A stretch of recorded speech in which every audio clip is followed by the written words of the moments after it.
Hi, everybody. I think we're going to get started. Thank you so much for your patience. I'm sorry about the technical difficulties. I'm not going to say too much. I'm Stephanie Sirkovich. I'm the president of the League of Women Voters of Seattle-King County. I just want to thank you all for being here.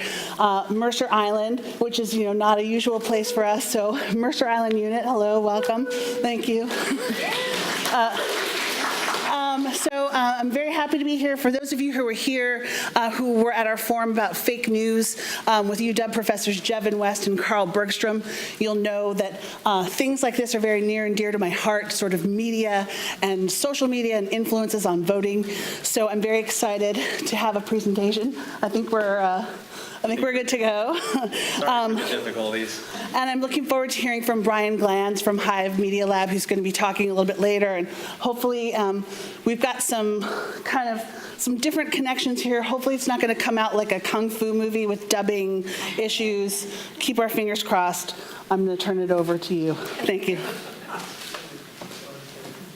Hello, everybody. Thank you for coming out tonight. So the theme for our forum tonight is examining outside influences on our voter behavior and our attitudes towards voting. And so there's a lot of things going on in the media these days, which everybody here is very well versed on. And so we kind of wanted to make a fun night for everybody to come together and watch these amazing videos that National put together with a program called We the Voters. And there are 3 videos that kind of address so the historical struggle for voting rights, how the media influences our opinions about voting, and the power of protest. So we're actually going to get started tonight with a little bit of a game to get everybody in the right state of mind. We're playing Voting Jeopardy. So there are prizes, so be competitive. I have a lovely assistant in the back who's going to be passing out candy to those of you who answer questions correctly.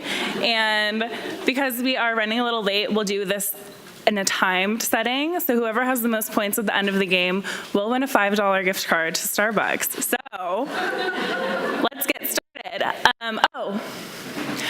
First person to raise their hand gets to pick the first question and run the board. Yeah. Stephanie, would you like to pick the first one? My country tis of thee for 400. And that's my county, tis of thee. In King County, there are currently more than 1.2 million of them. We're going to have to do show of hands. I think, yes. What, the proper Jeopardy? What? Who are the voters?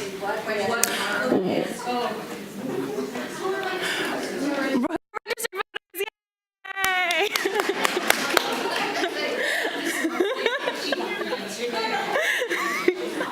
Okay, and now you can pick the next. The board is yours. Okay, we'll amend that later for 200. This group of people were granted the right to vote at the federal level in 1920. Yes.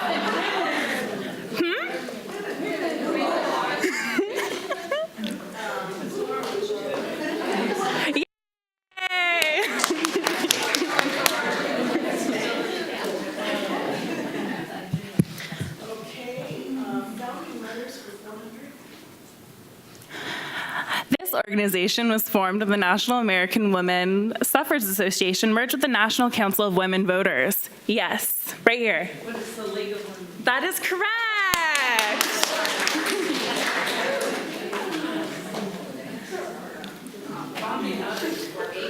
Oh, here we go. This one's a tough one. This famous suffragist and early civil rights leader is also well known for being among the first American women to keep their maiden names after marriage. There's a big jump from 400 to 800. Yes. That is incorrect. Do you want to try? It's incorrect. One more? Was Angela Cormicky? No, the answer were you looking for is who is Ida B. Wells? Oh. Okay, the board is still yours. Yes.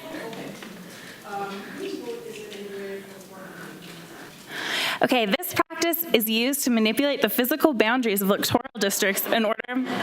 Ooh, this is hard. Okay, right here. That is correct. Okay. Board is yours. My country, 'tis a day for 600. Headed by Executive Director Julie Wise, this government agency's mission, yes. That is correct.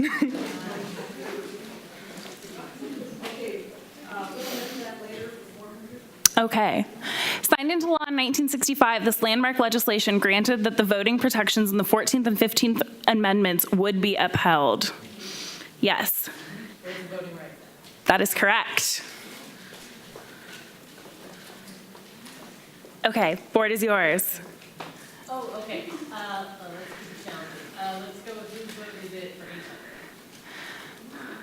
other? The practice of simultaneously registering someone to vote when they apply for or renew a driver's license is an example of this. Yes. We're looking for something else. Anybody else? Yes? What is same-day voter registration? No. Yes.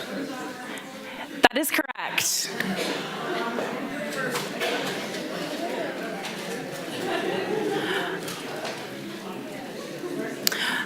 Okay, we're going to do one more in the sake of time, and the board is yours to pick the last question.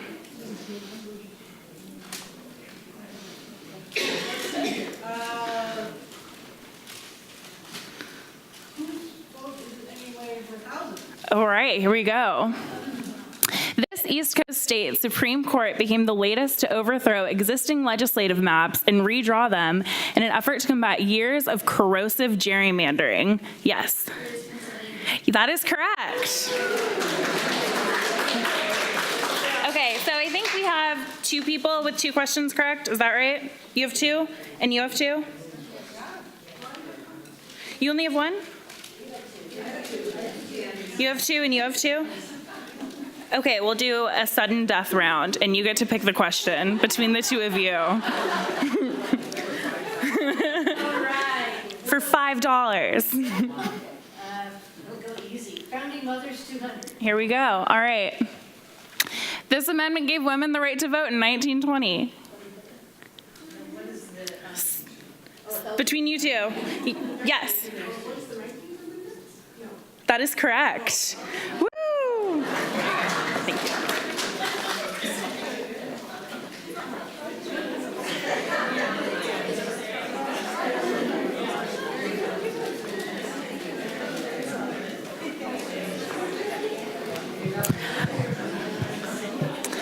Okay, so we are now going to move on to our videos. And so now would be a wonderful popcorn break.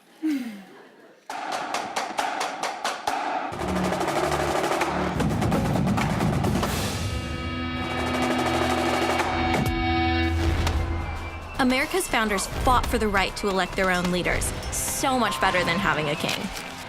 Now our precious right to cast a ballot is protected for all time in the United States Constitution, right?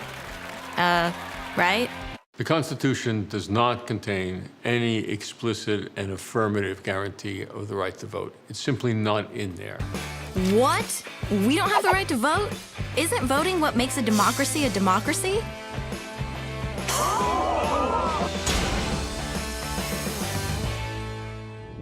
Turns out that back in 1787, when the U.S. Constitution was drafted, the 13 colonies each had different ideas about voting. And in order to get all the colonies to agree to sign the Constitution, the Founding Fathers deliberately left out anything about voting rights and just left it up to the states. Nice work, guys. Because today, there are over 7,000 local jurisdictions inside 50 states and 5 U.S. territories that regulate and administer the vote in their own ways. And the problem with so many local election standards is that some states used to be like Alabama before 1965. I was born in Greensboro, Alabama, and I lived here all my life. We went to the courthouse for the first and third Mondays of each month trying to register to vote. Every time They would ask ridiculous questions, recite the third line of the second paragraph of the Constitution. And in a minute you say, well, I don't believe I need, so you don't pass, you just get on out. And it took enormous fortitude and courage for Teresa Burrows and others to sort of stand up to those forces. I've been in Alabama for 25 years, and each year we celebrate the sacrifices that Alabamians made on Bloody Sunday. Bloody Sunday, March 7th, 1965, when police attacked unarmed civil rights protesters, was a tipping point in the struggle for equal voting rights for African Americans. Bloody Sunday led directly to the enactment of the Voting Rights Act, which was the broadest protection of voting ever in our country. The Federal Voting Rights Act finally enforced the 15th Amendment, which made it illegal to deny the right to vote based on race. The first time I voted was for the governor. I never will forget that. It was a joy for me. I'm a registered voter. How about that? Over the next 4 decades, African Americans would register and vote in ever-increasing numbers. The impact of the Voting Rights Act was extraordinary. If you look at the presidential elections of 2008 and 2012, you see a dramatic consequence, which is the election of Barack Obama, which would not have been possible with the electorate that existed in the United States in 1964. Barack Obama's margins came from minorities and from young voters. And we shouldn't forget that those young people wouldn't have been allowed to vote if it weren't for the 26th Amendment, signed into law by Republican President Richard Nixon. That reduced the age of voting to 18 rather than 21. Yes, much of the history of voting rights has been about the expansion of suffrage, but in recent years, citing potential voter fraud, a number of states began enacting voter ID laws. Back in 2012, you could cast a ballot in states such as Texas, North Carolina, Alabama, and Wisconsin without a government ID. But starting in 2016, you might not be able to vote unless you have the time and the resources to get the required documents. Okay, so what if you need a government-issued ID to cast a vote? Who doesn't have a photo ID? Well, 11% of the voting population, that's who, 21 million people. Judges struck down some of these ID laws, and some states are making it easier to register and to vote. But at the same time, other states are cutting down on early and same-day registration. Certain districts are reducing the number of polling places and cutting down on early voting hours. It's partly partisan. It's about power. If you can restrict the number of people who vote, it might be easier for your party, your candidate, to get elected. People have to be very motivated, very committed to voting in their local communities in order to fully realize their right to vote. Voting matters. Elections matter. That's why there has been so much conflict over it. Now you know that the Constitution doesn't guarantee that voting will be easy, and that new laws and budget cuts make voting harder for some people in some states. So, what should you do? Know the voting rules and polling places in your town, and work to change the laws if they bother you. But to do that, you've got to make sure that you can vote. It might be harder than you think.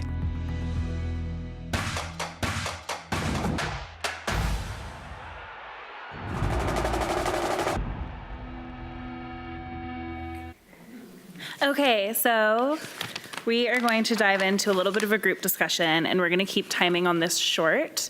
So we're going to do, instead of a regular Q&A, I'll pose some questions to the group, and we can kind of have a moderated discussion together. Does that sound okay to everybody? Yeah? Okay, so.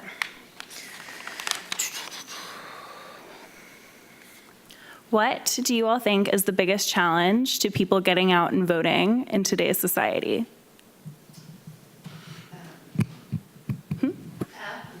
Apathy? Do you think that there are ways that we can combat apathy as an organization or within people that we see in our own lives, like our friends and family and colleagues?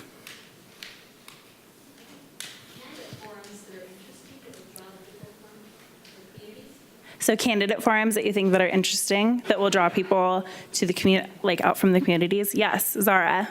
I think apathy, but maybe cynicism is also an appropriate word, and I think that that's been purposely sown by certain parties, or certain, I don't mean parties, I mean people in politics, try not to be partisan, and so that people don't think their vote matters. And I think that one of the ways you can combat that you hear from them and realize they do really want to hear from you, most of them, so that's one thing, is we can help people meet their representatives more. So outside of apathy and cynicism, what do you all see as kind of broader challenges in like illegal or kind of systematic issues that we face? And it doesn't necessarily have to be within Washington State or King County. Yeah. Well, I think we have a large number of people who would be able to vote, but because of a prison record, they're not able to. So there's lots of people who've been incarcerated who can't register to vote, and then they're held back because they have to pay some restitution, which is probably not, they're not able to because it's too much money. They're not able to afford that. And because it is people of lower income means. Right, yeah. Does anybody else have any other systematic? Yeah, of course. Some people think that the elections. One second, sorry. I know some people think that the elections are rigged, and so it doesn't matter whether they vote or not. Yeah.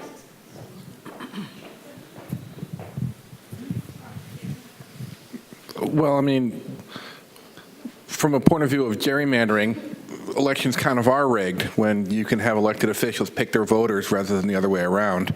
Then, I mean, that's pretty much rigged. Yes. Well, there are social, economic reasons why people can't vote. Some people can't even afford the stamp. They can't afford the car to drive it to the mailbox. They maybe don't have transportation. They can't leave work to go vote if it's not a state that has mail-in voting. I mean, who can necessarily, if they're the breadwinner, take 2 or 3 hours off their job to vote? So I think there's a lot of impediments. And I'm interested, how many of you think gerrymandering or unfair legislative districts are a bigger issue than campaign finance reform? And just be like, show of hands. Or do you think that those two issues are like interchangeable and go together? You're going for gerrymandering? Oh, I'm going for gerrymandering first. I know, I'm like, am I the only one who said that? Well, there it is. Is anybody primarily concerned about campaign finance rules? Yes, over here. And you must share why. Oh, well, I think the infusion of cash, especially from the billionaire donor class, has just skewed the information that voters are getting. It just makes a lot of people feel like that votes are being purchased and for the highest dollar. Did you have something you wanted to add? Yeah. I think awareness is a big thing too, right, for who you choose and elect, at least for a lot of people, maybe millennials. And when it comes to money and financing, social media is the way a lot of people get their information. And the more money you have, the more social media campaigns that you can put out there. Therefore, you can spread your brand, right, your awareness much easier, I think, to people than people that don't have those types of funds to do, expensive social media campaigns. And so my next question, what do you think as a voting populace we can do when we feel disaffected by issues like gerrymandering or campaign finance or misinformation? Like what kind of gets you motivated and inspired to vote and like also encourage other people to vote? Like what is your it's not all bad kind of solution? And that can be a personal or it can be kind of like a broader. Yes, Kathy. When we were talking to some folks at Shoreline was that a lot of the younger folks don't vote because they don't know how to vote. And it's not the technical, but it takes a lot of time to really research the issues and to get to know all the candidates. And they're afraid that they could they either don't want to vote because they don't want to just pick the first person or, in each section, or they want their vote to matter. And so I think the education that the league does in being able to really very easily give information and create recommendations, I think is really valuable to people who are trying to figure out, I've only got about an hour to figure out how to do my ballot. Where do I go to get information that quickly? Because I just don't spend that much time in tracking politics. Does anybody have one more comment before we move on? Okay, Bridget.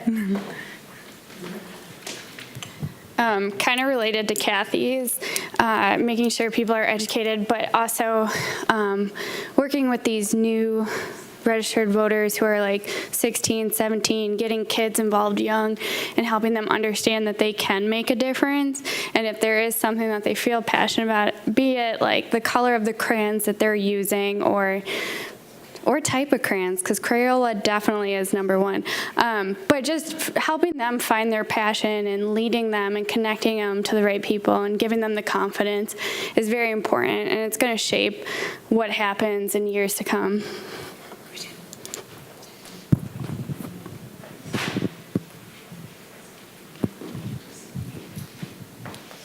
Thank you.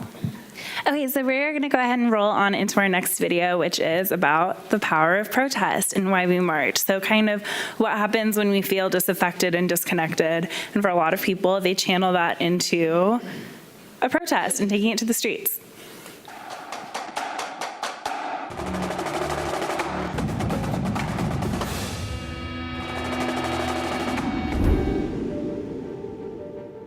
The right to free speech, free assembly, the right to petition our government.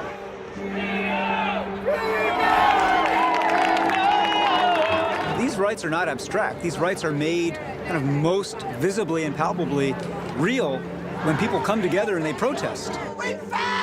We will shut you down. Are we going to do it in peace? And we're going to do it in love.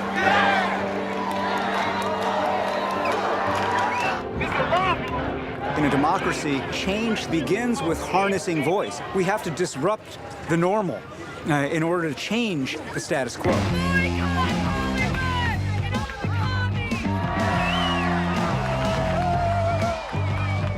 Protest is inherently about passion, expressing pain, fear, hope, aspiration, anger. And so, of course, it can be raw sometimes. Of course, it can get confrontational.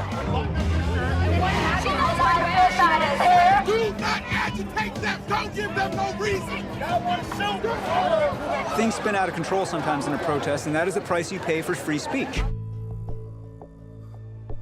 This is what democracy looks like. When an issue is so morally offensive, how do you respond to that? If we're coming out in the streets, it's because not enough is happening and we're very hot and bothered.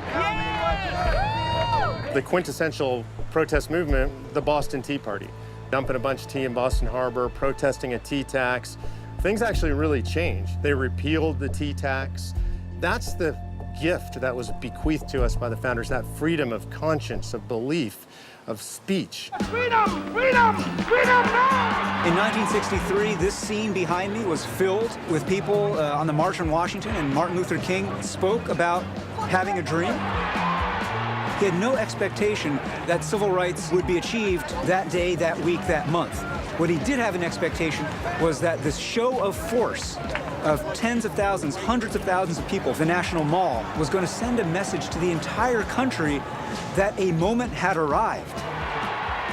Martin Luther King's March on Washington was a huge act of civil disobedience, and it achieved something really concrete. And if you forget that, and if you allow them to own that narrative of like it's in the past, then you are being robbed of your power.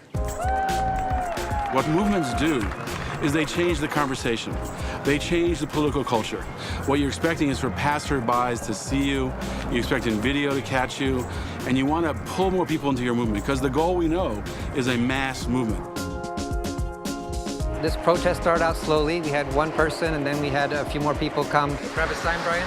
Well, I think protests do make a difference, because first of all, it educates people. And we're giving people courage, too, because sometimes we're doing things that they are afraid to do themselves. Protest is one of the most important ways for citizens to exercise power, but it's rarely sufficient. If you want to make lasting, durable political and civic change, you've got to convert that energy from protest into policymaking. Women's rights movement, they developed their own political party, they challenged politicians who opposed them. That's how they won the vote. And the Tea Party movement has not died down, it's morphed, and you can't go to a city council meeting or a school board meeting or a state legislature meeting without meeting folks who came out of the Tea Party movement and are now directly participating in the governance of their municipalities or their states. It is our duty as Americans to participate in democracy, to ensure that those who represent us in government are pushing forward our priorities and the issues that we care about. One person, one vote. One person, one vote. We are getting stronger and louder.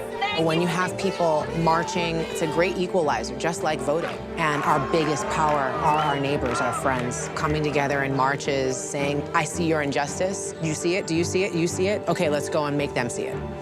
I think protest is one of the most hopeful, beautiful things you can find because it's people saying, we actually believe in the words of the creed, and we're going to show up to claim them. Whatever your beliefs, get out into the streets, get involved in politics, engage, because it's your future.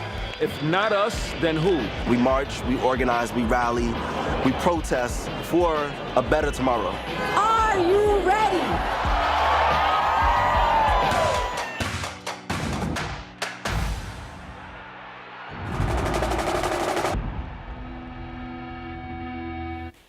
Okay. So I guess I'm going to start this round of questions. How many of you have been to a protest in the last year? That's a lot. That's great. How many of you have been to a protest in the protest or a demonstration in the last 6 months?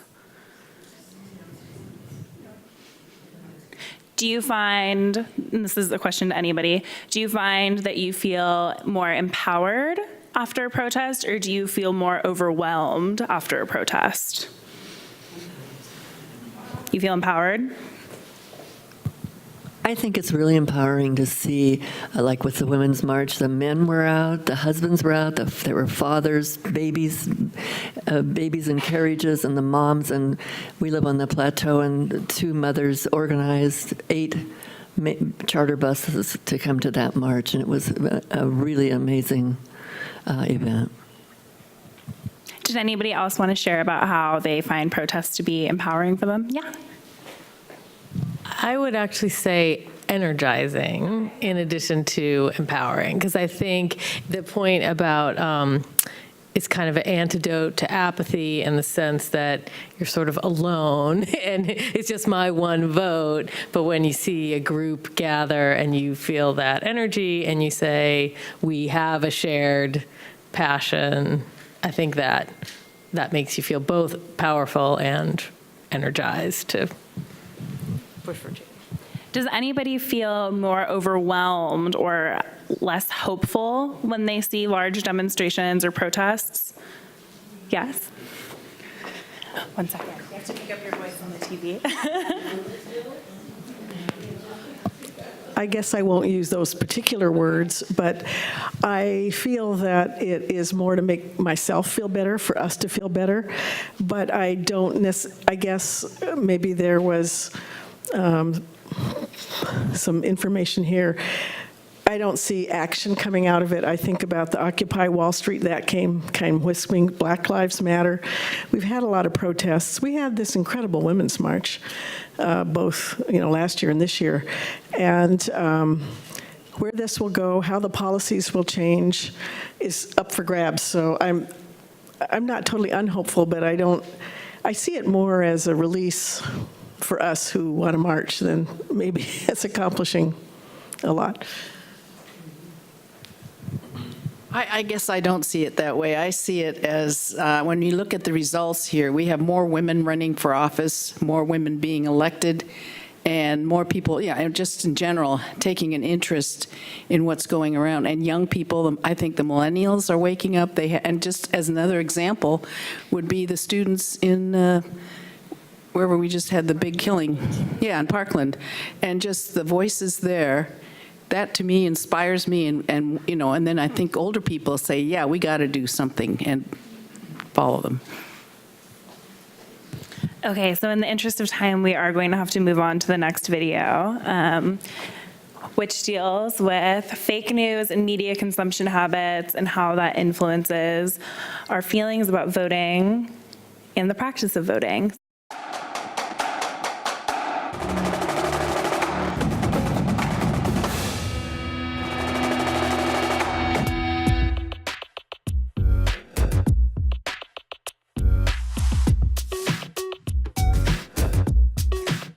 Welcome to the brave new world of social media, where most of us get our news and political information. The upside is we get to participate in this conversation as never before. We comment, we share, we tweet, we retweet. But our favorite social networks have also amped up the power of the opinionators. Sometimes this activates us. Because if there is ever a time to stand, the time is now. And sometimes it feeds us distortion. It's just a stupid opinion. I mean, it's a misunderstanding of... My name's Juana Summers, and I'm an editor for CNN Politics based in Washington, D.C. One of the great things and one of the horrible things about social media is that everybody can have their say. It's kind of a marketplace of ideas, and some voices that sometimes are not correct or have a very partisan slant can oftentimes get amplified. It wasn't always this way. With Trayvon Martin's killing in 2012 by George Zimmerman, we saw a new pattern of coverage emerge. Trayvon's death became a meme that led to an agenda war on social media and a now familiar shouting match on cable television, with wildly diverging narratives based on where you turned or clicked. Jim Rutenberg, media columnist, The New York Times. We are in a whole new world where Twitter, Facebook, and social media are driving coverage nationwide. So CNN, Fox, MSNBC is going to pick one side, and if enough people like the way it sounds and want to believe it, it's off to the races. The wheels are in motion for a complete character assassination of Trayvon Martin. Trayvon Martin behaving in a thuggish manner, assaulting George Zimmerman. For a thug, how about the guy who chased down the 17-year-old and shot him in the chest? What we want when we're covering race is some kind of national conversation that leads us somewhere good. But if you're only going with the divided take, us against them, right against left, it's hard to see us coming to some place of reconciliation. Now that we can program our own news diet online, it's even easier to seek out what we want to believe. The irony is that instead of expanding our worldview, social networks can easily become accomplices in shrinking it. I'm Brooke Gladstone, the co-host and managing editor of On the Media, a national program produced by WNYC. There is a tendency in the digital media for a heightened phenomenon to occur, incestuous amplification. If you are in an echo chamber where you're only speaking to like-minded people, it tends to heighten the extreme voices and marginalize the moderate ones. It creates an atmosphere that is incredibly intolerant online. And if Facebook is your go-to news source, it pays to understand how it works.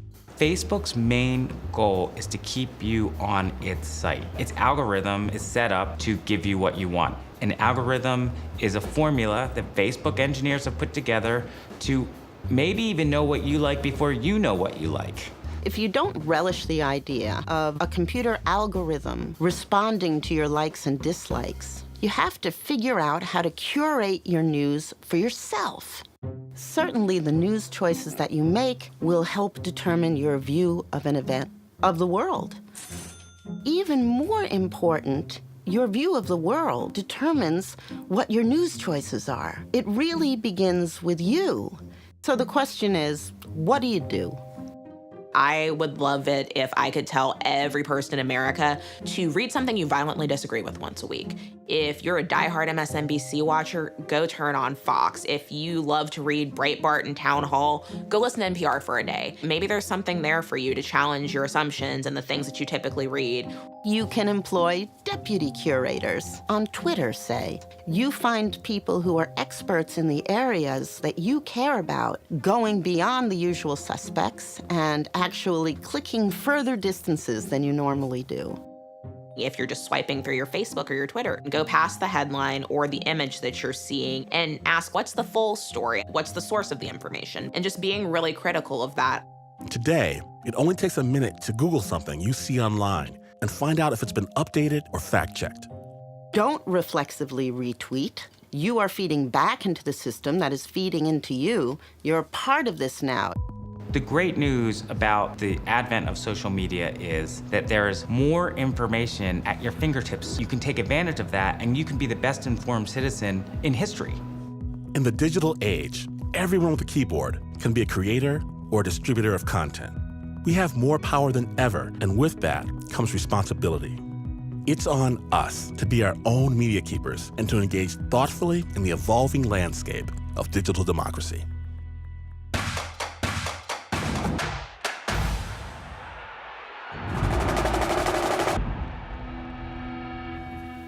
Heavy stuff. Okay, so we will have a presentation from Brian Glanz. He's here to talk to us about a wonderful PSA program about fake news. And do you need a second to set your... Okay, so while he sets his stuff up, why don't we chat about fake news? Sound good? Yeah? Okay, so who here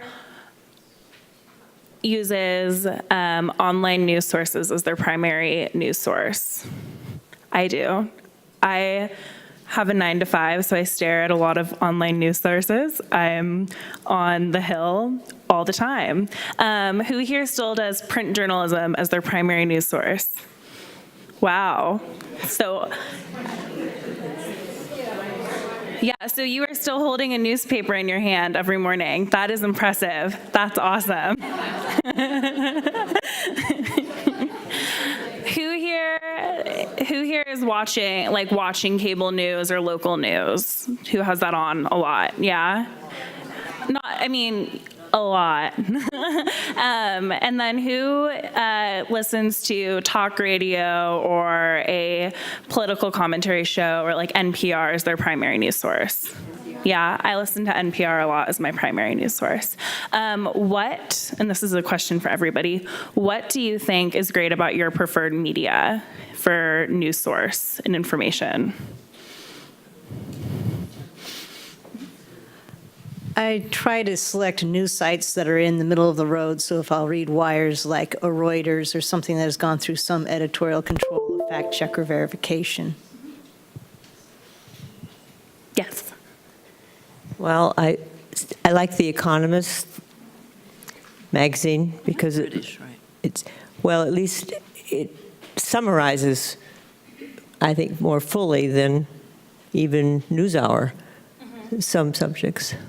But I think it's most important that you have several sources. And within my family, my husband has other sources and other people he talks to. And so, we talk about things a lot, but that's through conversation with other people who read other sources, or league members at my unit meetings who take the time to read the New York Times. People like that help me a lot. Great. Who here? Oh, yes. I watch Amy Goodman on Channel 77 either at noon or 9 p.m.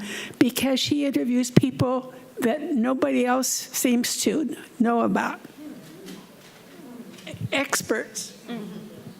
Who here uses social media as their primary news source, like a Facebook feed or like a Twitter feed? Yeah? Or what about maybe a secondary source? Facebook or Twitter? Yeah. It's very easy. It's convenient. It's right in the palm of your hand. So why do you like to use Facebook or Twitter as your primary news source?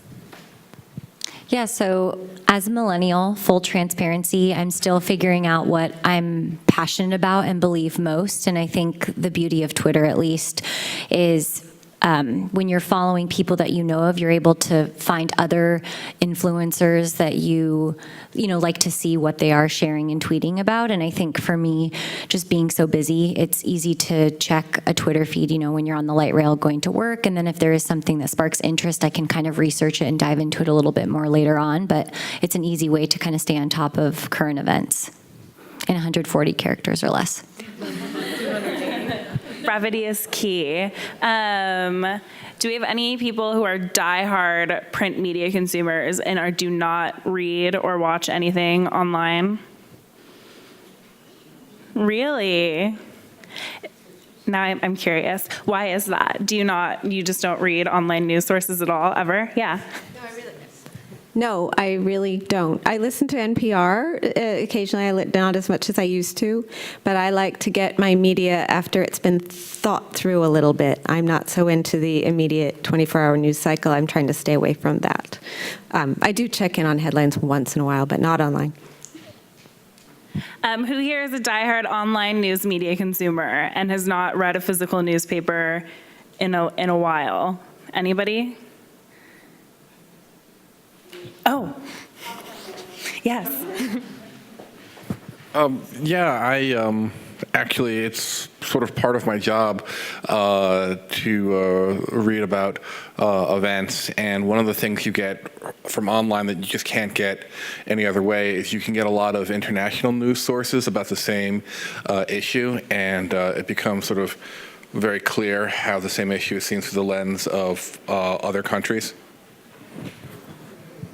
Is anybody else an international news consumer? We heard from The Economist. Yes. Do you want to share your favorite or why? I'm sorry, BBC. Thank you. BBC. Okay.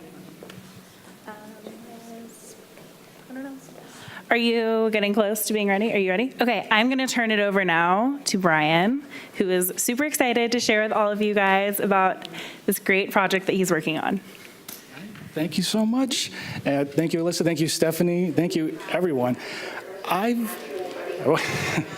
We've got a test run going.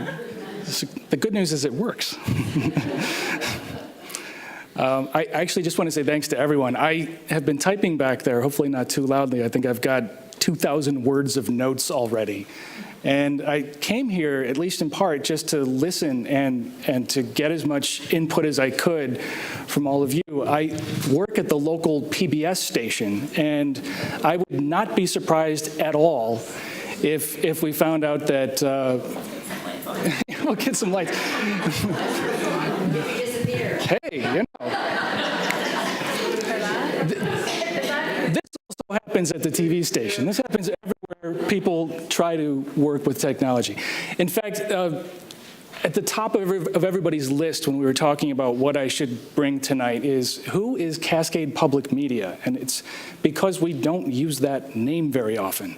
We are Cascade Public Media, and that means we are KCTS 9, good old Channel 9. Right?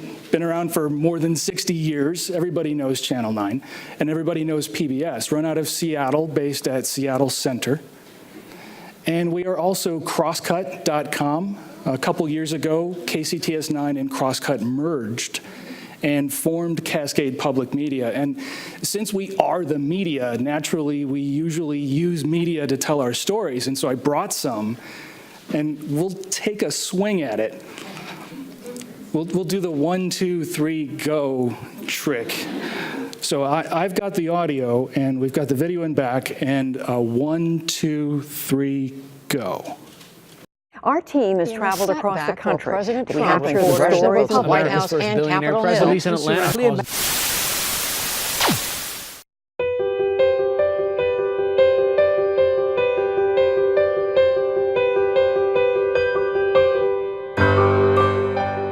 Who do we want to be? What do we value? What do we want to change? We believe the quality of our conversation is the quality of our community. But the media we have today does not support the conversations we need. That's where public media plays a unique and indispensable role. Independent, community-centered, and free from special interest. That's where Cascade Public Media comes in. Cascade Public Media brings together two divisions, KCTS 9 and Crosscut, to form a single public media entity.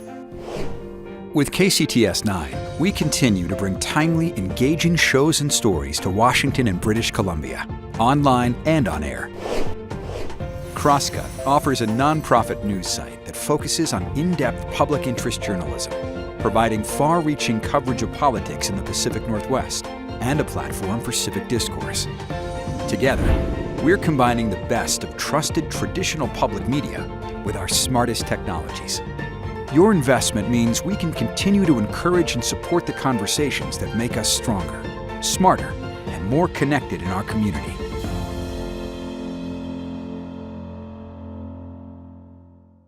All right, so now you know. In fact, we can leave the lights low if you don't mind for just a little bit. This is where we ended up after merging. We used to be just the old PBS station, right? And what we're doing here is filming an Ask the Governor. You can see that up there. Ask the Governor's been around for like 30 years, right? But instead of filming it in our TV studio with our old TV cameras, we've got these relatively small cameras that are good at lots of things, including making TV. Here we are actually broadcasting live on Facebook and YouTube and, you know, not just on TV. Here we've got someone checking social media to make sure everything's going well. We've got an intern running through in the last few seconds with a chair in one hand and a laptop in the other. What else? So we've got the guy up there, Dave, who's seen it all before and is totally unimpressed with how nervous we all are. The reporter from Crosscut finding his position. This is just the last few seconds before going live with the governor, and it's sort of the way we make media now, at least one of the ways we make media, being merged. You know, when we merged, KCTS9 was, well, you know, we're Mr. Rogers in a cardigan, right? And Crosscut was still being called a startup. So it was kind of an unlikely partnership, even though we're both nonprofit, nonpartisan, independent public media. We were doing so many new things and relatively old things, but in so many new ways that we decided to formalize that, and we started an innovation lab. Like most people do, we just took our name and stuck lab at the end of it, so Cascade Public Media Lab. And then what else? Well, we started looking around at other innovation labs. We went to local colleges and universities, we went to companies, we looked at how other people do this kind of thing. We thought about who we are at Seattle Center on public land and being public media. And we just thought, well, the one thing we're really not doing is sharing as much as possible what we're doing. And so what could we do differently? Well, we'll be inclusive instead of exclusive. Because all of those other labs, ours included, if you don't go to school there, if you don't work there, you don't get access to that space. So we renamed our lab Hive Media Lab, like a beehive. And we've opened it up to others in the media, we've opened it up to people in tech, and to the community in general. And I direct Hive Media Lab, and that's it. It's a space. So one of the things we also realized is that we didn't need 2 TV studios anymore. So we took one of them and changed it into that. And you can keep going on through. More important than the space is sort of what we're doing with it. And this is one of the things we're doing with it, and obviously not in the space, although we could do that. We could totally do this over at Hive Media Lab. Why not? What we're trying to do is innovate in the media, but with as many other folks as possible. And we're particularly interested in doing things that we couldn't do by ourselves, which all brings us to this point. This We the Voters campaign is brilliant. Vulcan Productions locally actually produced it with a lot of national partners. But it's done in a very smart for 2014, 2015 kind of way. And it was made for 2016. And again, I think it's brilliant. But it's hard to convince 300 million people to watch that 5-minute short documentary film. It just is. If we could get everybody to watch it, boy, we'd be in a lot better shape. In fact, there's a lot of research that shows a lack of media literacy is actually the root of the problem with fake news. And it's because, just like they said in Mediaocracy, it's this, right? It's the smartphone, and it's regular folks with the smartphone with the apps on it making those media distribution decisions that used to be the decisions of not only journalists, but like journalists. Folks with lots of gray hair who'd been in the business for a long time and got to decide what gets published and therefore what gets distributed. That was the old broadcast, one-to-many type of world, and it's just not the way things are anymore. Distribution decisions are being made by regular people with their smartphones, and no matter how big CNN's Facebook page gets, no matter how big our own Twitter account gets, we're small fish compared to all of the sea. And even if you're a whale, you're small compared to the whole sea. And so you get the point. It's down to media literacy for the general public to reduce the spread of fake news. Other people are, in Redmond a little more that way, or at Amazon over that way, or down in the Bay Area. Let other people work on the AI algorithms that help solve this problem. Let other people go to Macedonia and Russia and all the places you need to go to the root of some parts of the problem and try to solve it over there. What can we do in the media other than reporting on it? It came down to, well, a PSA campaign, public service announcements, right? Most everybody remembers Smokey the Bear. Only you can prevent forest fires. Yes. Only you can prevent the spread of fake news. No matter who creates it, there's a lot of junk out there. It doesn't cause us such problems. Fake news causes us such a problem because regular people are choosing to distribute it. And so that's who we really have to reach when we want to do a media literacy type of campaign. Part of the other reason that we came together, this is our fearless leader, Pam Kilborn Miller. I wish she was here right now. Her daughter's birthday is tonight. Well, it's all day, but she's there tonight. And Jevin West, who spoke over at Benaroya to a league event, many of you will recognize him. He's a professor who runs the data lab where we're being photographed here, and teaches a class. I see these TV cameras, and I'll keep it in English instead of French. The class is called Detecting BS, except they spell it out. It's a very popular class at the university. It's been copy-pasted into lots of other colleges and universities' curricula. And right after the 2016 election, PBS NewsHour, in fact, put a curriculum together for high school kids to teach media literacy. And it wasn't just for the kids who run the newspaper. And Jevin put this class together around the same time, and not just for the journalism majors.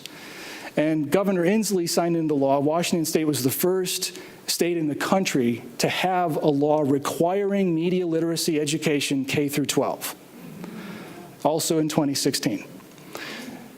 So lots of folks have realized that media literacy is really the root of the problem and that it needs to be for everybody. But what about the voters, right? I mean, yeah, children are the future and all that stuff. That's really true. But what about the people who are voting right now? Most of them are not in high school or college, by a long shot. And so we can click through a couple more of these. So we started this, right? So we started this PSA campaign. There's Pam representing where we're at. And this is a little over a month ago. You can see the date on there. It's a script for our first PSA. Middle-aged man waits at bus stop, browses Facebook on his phone. Music steadily builds. Man looks down at phone. False news story features prominently. Middle-aged man reacts to story surprised. He immediately clicks the share icon. Didn't read the story, didn't watch the story, didn't listen to it, just clicked share. Sound effects, sound of click. The story spreads. It's drama, it's a spot. And unlike the Mediaocracy documentary film, which won lots of awards and is brilliant, we're trying to get right to the point. We're trying to make super short, entertaining PSAs that teach people how news media is made, how stories spread, their responsibility, their role in the spread of those stories, and gets right to that point. So this one is a little harder to see. I'm over the shoulder of one of our designers today, just sticking my nose in his business. That's Greg Cohen up there, and he's working on the PSA. And down here, you can see one of his notebooks, and he's got it all in pencil. And I said, Greg, I'm going to the league of women voters tonight. I need to show them what we're working on. He's like, get out of here. So I grabbed this notebook and go to the next slide, and I ran away with his notes. And I took these photos in a brighter, less design director area of the office. And so this is where we're at with it, right? And this is the end of it. You can just leave it on this one. This is where we're at with the first PSA, and that's why we're out doing stuff like this and talking to folks like you and listening to folks like you to really figure out the best way to make the PSAs. During the 2018 election, our approach is very experimental. We've got lots of versions. They're all animated. So if we figure out something's not quite working, but we've got a better idea, we can quickly change it. And our overall goal is, through media literacy, of course, reduce the spread of fake news. But in 2018, we're really just trying to learn how. You know, we reach a little over 2 million folks in an average week with just our TV station, which sounds like a lot, but is less than 1% of the country. So even if we soaked our airwaves with these PSAs, we could never reach everybody. And so part of what we're doing is trying to find lots of other distribution partners, other production partners, other community partners, including the League of Women Voters. Like you can see from the story at the top, or the video at the top, there are lots of ways in which, gosh, PBS and the League should work together all the time. We're very much mission aligned. And so what I'm hoping for, other than just listening tonight and taking a big pile of notes, is over time to be able to get this PSA, it's a few weeks away from being real, get it to you, get your feedback on it, get you to share it with your friends and family who live in other parts of the country, especially people who have different political views or who live in a rural area and you live in an urban area, or vice versa. And I guess that's the part where I should just cut to a couple of questions. So here's a question for you. From the 3 videos that we watched from We the Voters, which one of them do you think would appeal to the most people, to the broadest possible audience? Anybody got a quick thought on that? Sure. And then why, too? I'm just thinking the protest one, because it had so much emotion and energy and exciting, and we had a great discussion afterwards. And what, Nancy? Top of mind today. Top of mind today. Meaning they're going to march on Washington. We're going to march on something. It's doing something today. Yes, yeah. Stuff happening all the time. Yeah. Yeah, absolutely. I would also say the protest one, and it's because there were diverse viewpoints of protest being represented in the video, which is very good. It's critical, right? I mean, we're making these animated, again, because it's the experimental part. For 2020, if we feel like we've learned how to move the needle on whether people are more or less likely to share fake news after they see these, then we're going to go big. Then we'll have lots of partners, and the PSAs will be everywhere for the 2020 election. And when we do those, it'll be live action, like we say in the business, like real people. Because, you know, cartoons, I mean, they're nice, but they don't move people like people move people. So. I just wanted to ask one question about, are you intending to be exclusively don't share fake news versus, like, give yourself confidence that you can identify legitimate news? Because actually, I think that part of the challenge of this and all the messaging around beware of fake news makes people feel like they don't know. It makes it very easy for them to what's the word I'm looking for? Like discount or completely ignore things that are actually real and legitimate things real information that people should be aware of. And so I think I don't know, and maybe I'm wrong about this, but also giving people some confidence that there are reliable sources of information out there that they can trust feels like part of what the message should include. No, I think you're exactly right about that. It really inverts it in a nice way. One of the PSAs we're planning to make, even this year, actually sort of spells out the code of ethics for the Society of Professional Journalists. And SPJ National is one of our partners in this project. They're going to help us find other distributors and producers and so on. But they have easily the best understood and the most widely used code of ethics in journalism. And we think you could just make a PSA about that. And it's a little bit what you're saying, but not exactly. So thank you. How about the utility company has check before you dig? How about check before you send? You're hired. Check before you send. I like that. We need a good tagline. How about I ask you what you think of one of the taglines we're kicking around right now? It's tricky to pick a brand, right? It has to be something nobody else ever used before, and you have to be able to get the domain name and all that stuff. So the best one we've got right now is delete fake news. It's a little controversial. Because fake news itself is a little bit controversial, so we were trying not to use that word, but the problem is it's the word everybody uses. So if you try to be polite and call it false news, then you're just not in the conversation everyone's having. Yeah, it's tricky. All right. I think, unfortunately, legitimate news has become attached to the fake news thing, so the people who choose to can just assume that news they don't like is fake on both sides or all sides of the spectrum. So I think the term itself has become problematic in terms of even legitimizing and getting back the belief in the truth of the traditional real media. And is anybody else with a reaction to delete fake news? I mean, it's a call to action, right? And part of the idea of choosing it is to give people something to stand up for. Right. I don't know. I guess for me, using the word fake news almost gives it more power. So I don't like that. I'd like to empower the people. Again, I like the dig before you pass it on, or check before you. They need to have the tools. People need to know how to and quickly be able to confirm or not. And usually, also, from my experience, once I start digging, I uncover a lot more than I ever expected. So getting people down that path is so rewarding. This is going to end up with like a shovel for our icon or something. We're going to end up with our own Smoky somehow.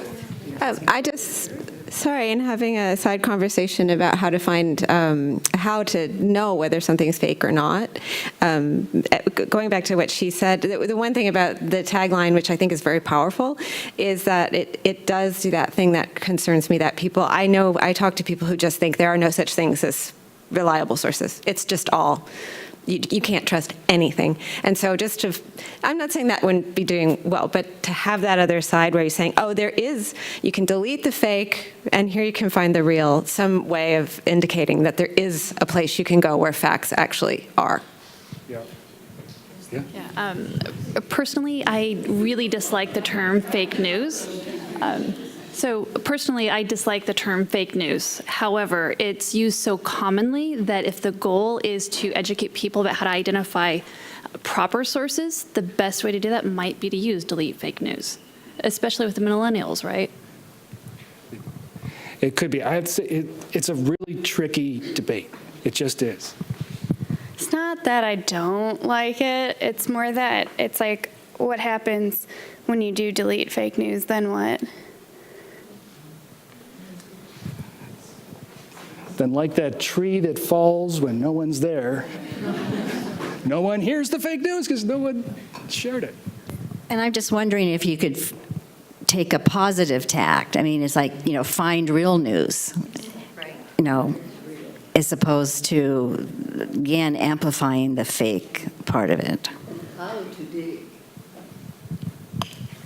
How to dig. And how to dig. It's like golden shoveling over. I'm thinking, and that's definitely part of Jevin West's university curriculum. Part of the tricky thing with the project is that we're making really short videos and really short radio spots and really short graphics eventually. We're starting with just the videos, and it's hard to get a lot across, but that's part of why we got to get the tagline right. Oh, okay. All right, we get. Sorry. So could you use a different word than delete? I know you said you had trouble with finding domain names and things. I mean, it would be like a Smokey the Bear stamp out, or you feel like you're more on a crusade versus just something like that. You're part of the team. Not a bad idea. What about, we keep hearing about fact checking. How does that work? And is there something about using that? Because supposedly when they say fact check, this is not true or this is, right? And do people believe that? I mean, so I guess my question is, who does the fact checking and how do they go about doing it? Yeah, maybe there's something, and how could you help? There are some crowdsourced fact-checking things out there. I've worked on a few of them myself. None of them have really caught on, but maybe they didn't have a PSA campaign. I don't know, maybe. Well, I'm thinking along the lines of put your antennas up. I mean, when I'm going through things, there's stuff that just strikes me as preposterous, or something flags it to me, and I go check Snopes or one of those. And I think a lot of people probably know when they're reading BS. I mean, and so just, being more attentive, put your antennas up and look for these things that don't really, I don't know how to make that into a quick thing, but. All right, now we're up on the end of our time, so please somebody stop us if we're strict about time. I don't know. How are you going to tell which are reliable sources? I mean, that's your problem. It's a big part of the problem. PBS, I'll just say, I was just looking at the most recent Pew data, and PBS is the last source of news media in the United States where still more than half of Americans trust it as a source of news. And it's funding? Yeah. Well, I think the funding will be fine, but it makes me very sad that the good folks at CBS News and the serious people at ABC News and all those other folks who are trying very hard to hold the common ground have slipped away from it. And I don't want PBS to be the last ones left above 50%. But to the politics, I'll just say, people often assume, just because of the general politics, that a particular party is much more or much less in support of public media. In fact, about 70% of the folks who voted for President Trump support funding PBS and NPR. So, believe it or not, there are media left in this world. You should check the facts. You should check the facts. It was about 70%. And, it's fake news. Many of them are watching. In fact, PBS is starting a new conservative talk show fairly soon. They're going to run, I think, 6 episodes and sort of see how it goes. And historically, there have been many of those on PBS. And so we call ourselves aggressively non-partisan. It's like aggressively non-aggressive or something. So I'm embarrassed to go on down this track, but since you're part of the group you're trying to get to is the millennials, I would check out their vernacular. I know they do a lot of symbolism, and I would maybe look at what has been done in like the sexually transmitted diseases. So check it before you pass it on, or, I mean, it's going to get their attention, right? In fact, we were thinking of making some of them funny on purpose. It's hard to pick, spokespeople who are considered middle of the road anymore. We were going to go with Kimmel, and then he kind of, he picked a side almost. And most recently, when we were trying to pick recognizable faces to be the spokesperson for these campaigns, we came down on Tom Hanks, because it turns out he's going to play Mr. Rogers before too long. So Nobody knows what Tom Hanks thinks about very much at all, except that we all know he loves America. So he's maybe a good choice. Well, I think a group that you should also include is the new immigrants, because, we can't forget the fights that are going on about it all. And if we don't also listen to new people coming in or those who've been here a while, they're going to be forgotten. How about news? LOL. Just news, LOL. Maybe we'll have 5 of them and let the best one be the one. We're really going to science it out during the 18 cycle, and so we need lots of this. We need lots of ideas, but we also need to really watch those data. We're trying to partner with Facebook and with Google, who run YouTube, and Microsoft, who run LinkedIn, and with the platform providers, because traditionally people in TV and radio and just generally in the media gave a little bit of their advertising inventory to PSAs. Right? It was part of their responsibility as media. Well, new media has never taken that responsibility. Old media doesn't do it anymore. And old media isn't doing it anymore. They're doing their own, the more you know. They're doing their own stuff, but they don't do it the old-fashioned way like they used to.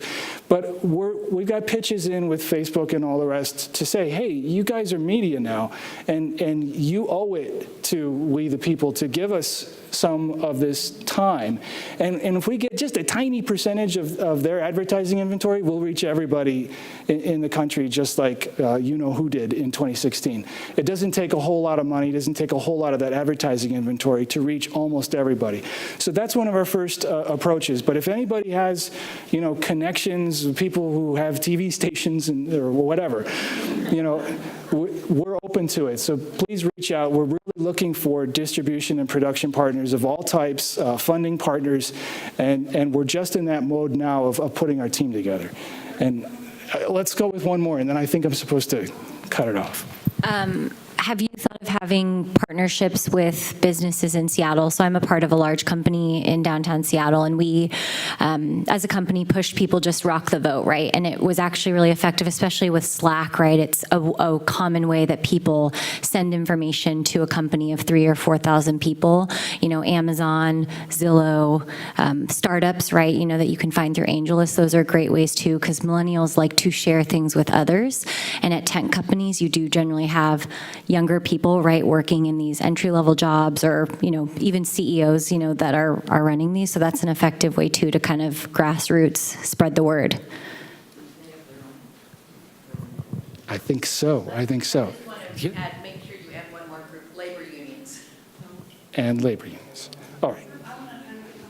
Oh, please. And thanks, everybody. Thanks very much. Just with respect to the league support, if you were at the Jevin West talk in December, he said, what's the antidote to fake news and to some of these things? And then he put our logo, the League of Women Voters logo, on the screen.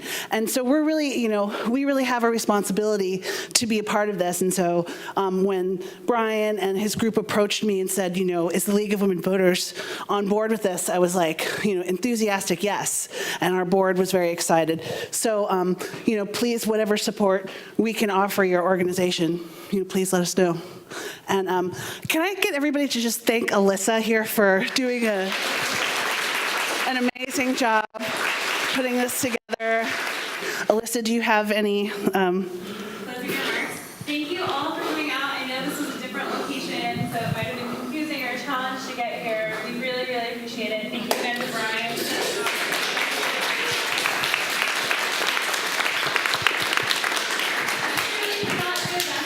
About all of you and all of our wonderful partners. So thank you so much for coming out tonight, and we will see you at the next forum, which will be April 1st. Is that correct?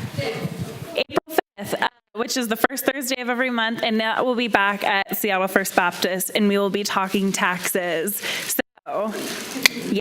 Anyways, thank you so much.